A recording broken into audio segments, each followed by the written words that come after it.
அன்றியும் அவருடைய தீர்மானத்தின்படி அழைக்கப்பட்டவர்களாய் தேவனிடத்தில் அன்பு கூறுகிறவர்களுக்கு சகலமும் நன்மைக்கு ஏதுவாக நடக்கிறதென்று அறிந்திருக்கிறோம். ரோமர் 8:28.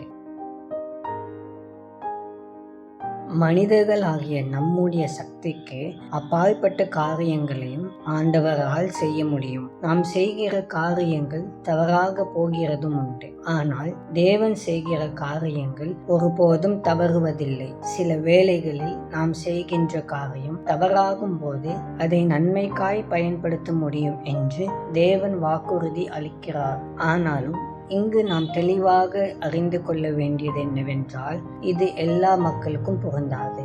தேவனுக்கு எதிராக கலகம் செய்பவர்களுக்கோ அல்லது அவருடைய நோக்கங்களுக்காக வாழாதவர்களுக்கோ எல்லாவற்றையும் நன்மைக்காகவே செய்கின்றார் என்று இந்த வசனம் கூறவில்லை. இந்த வாக்குத்தத்தமானது யாரெல்லாம் ஆண்டவரிடம் வந்து, தேவனே, நான் உம்முடைய நோக்கத்திற்காக வாழ விரும்புகிறேன், ஆனால் நான் பல நேரங்களில் அப்படி நடப்பதில்லை, என்னை மன்னியும், நான் சரியானதை செய்து உம்முடைய பாதைகளை பின்பற்ற உதவி செய்யும், நான் உம்மை உறுதியாக நம்பி பின்பற்ற விரும்புகிறேன் என்று கூறுபவர்களுக்கானது. நீங்களும் இதை செய்யுங்கள். உங்களுடைய வாழ்க்கையில் காணப்படுகின்ற எல்லாவிதமான தீமைகளையும் தேவன் எடுத்துக்கொண்டு அவைகளையும் உங்களுடைய நன்மைக்காக பயன்படுத்துவார். உங்கள் வாழ்க்கையை அவர் கையில் கொடுத்தால் நீங்கள் மீண்டும் ஒருபோதும் தவறு செய்ய மாட்டீர்கள் என்று அர்த்தமல்ல.